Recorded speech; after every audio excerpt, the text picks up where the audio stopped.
अस्सलाम वालेकुम। अल्लाह ताला फरमाते हैं कि ए इंसान रोज़ा सिर्फ मेरे लिए है और मैं ही इसका अजर दूंगा। तो रोज़ों में जो भी प्रेग्नेंट ख़वातीन हैं, अल्लाह ताला ने उनको छूट दी हुई है कि अगर वो रोज़ा छोड़ना चाहें या वो रोज़ा ना रख सकें तो वो रोज़ा छोड़ सकती हैं। अब बात करते हैं कि कौन सी ख़वातीन हैं जो कि रोज़ा रखेंगी या रोज़ा ना रखें तो उनके लिए अगर प्रॉब्लम बनती है तो वो रोज़ा नहीं भी रख सकती। हम प्रेगनेंसी को 3-3 महीनों में करके डिवाइड करते हैं। पहले के 3 महीने, उसके बाद के 3 मंथ्स और उसके आखिरी के 3 मंथ्स। अब फर्स्ट ट्राइमेस्टर में लेट्स सपोज किसी का रमज़ान शुरू हो गया तो क्या वो रोज़े रखेगी? सेकंड ट्राइमेस्टर में अगर उसका रमज़ान आ गया तो क्या वो रोज़े रख सकती है? तीसरा जो है, तो अगर आखिरी ट्राइमेस्टर है और रमज़ान है और उसका दिल भी चाह रहा है कि रमज़ान में रोज़े रखे, तो उसके लिए क्या हुक्म है? मैं आज उस पे बात करूंगी कि जब भी मेरे पास इस तरह के कोई पेशेंट आते हैं, फर्स्ट ट्राइमेस्टर में यूजुअली पेशेंट का यही क्वेश्चन होता है कि डॉक्टर साहबा, हम रोज़े रखना चाह रहे हैं, क्या हम रोज़े रख सकते हैं?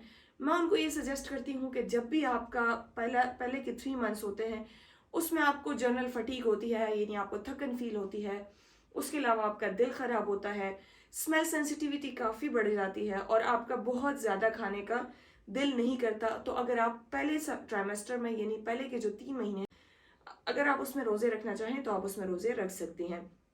यानी कि बच्चे की डेवलपमेंट अभी इतनी ज़्यादा नहीं हुई होती कि आपको उस तरह से भूख लगे या आप उसमें अनकंफर्टेबल फील करें।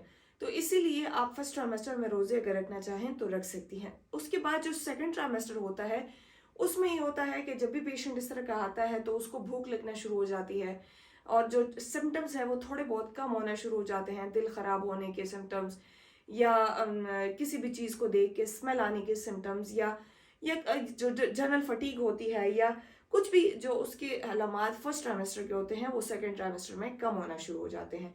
तो सेकंड ट्राइमेस्टर में मैं अपने पेशेंट से ये कहती हूँ कि आप 2 रोज़े रखो, 1 रोज़ा छोड़ दो, फिर 2 रोज़े रखो, फिर 1 रोज़ा छोड़ दो। इससे ये होगा कि आपके कुछ रोज़े की जो ख्वाहिश है वो भी पूरी होगी और साथ साथ आपके बच्चे को जो न्यूट्रिएंट्स हैं वो भी मिल रहे होंगे। लेकिन फोर्थ फिफ्थ में आपने ये एहतियात करनी है कि अगर आपने रोज़ा रख लिया है तो आप अफ्तार के बाद अपनी पानी का जो मकदार है वो ज़रूर पूरा करें। यानी कि नॉर्मली जो हम 3-4 ग्लास डेली पी लेते हैं आम रूटीन में, तो आपको ये चाहिए कि आप अगर नॉर्मल डेज में 4 ग्लास पानी पी रही हैं तो आप प्रेगनेंसी में अगर आपने रोज़ा रख लिया है तो 4 से ज़्यादा ग्लासेस के पानी का इनटेक करना है। यानी कि आपने पानी की मकदार बढ़ानी है, आपने फ्रूट्स का इस्तेमाल ज़्यादा कर लेना है, चटपटी चीज़ों को अवॉइड करें, ये आपको गैस्ट्रिक प्रॉब्लम कर सकता है और इसके साथ साथ आपका जो मैदा है वो भी जलना शुरू हो जाएगा। तो स्पाइसी फूड को अवॉइड करें, इसके साथ साथ आप वाटर इनटेक ज़्यादा कर दें, फल फ्रूट का इस्तेमाल ज़्यादा करें। अब रही बात थर्ड ट्राइमेस्टर की, तो मैं अपने पेशेंट से ये कहती हूँ कि जब भी आपका थर्ड ट्राइमेस्टर होता है, अल्लाह ताला ने दूध पिलाने वाली माँ को और जो प्रेग्नेंट खवातीन है, अल्लाह ताला ने उनको छूट दी हुई है। अगर आप रोज़ा नहीं रख सकती तो आप रोज़ा मत रखें, क्योंकि आपकी बॉडी में एक और इंसान बन रहा है जिसकी पूरी जिम्मेदारी आपके ऊपर है। तो आप कोशिश करें कि आप ज़्यादा से ज़्यादा पानी का इस्तेमाल करें, फल फ्रूट का इस्तेमाल करें और अपने खाने पीने पर तवज्जो दें। रोज़े आप बाद में इसको पूरा कर सकती हैं, लेकिन इस दौरान क्या होता है कि अगर आपके बच्चे की मूवमेंट कम हो गई या इसके अलावा जो है, तो अगर आपके बच्चे के साथ पानी कम हो गया तो ये आपको अफेक्ट कर सकते। Thank you.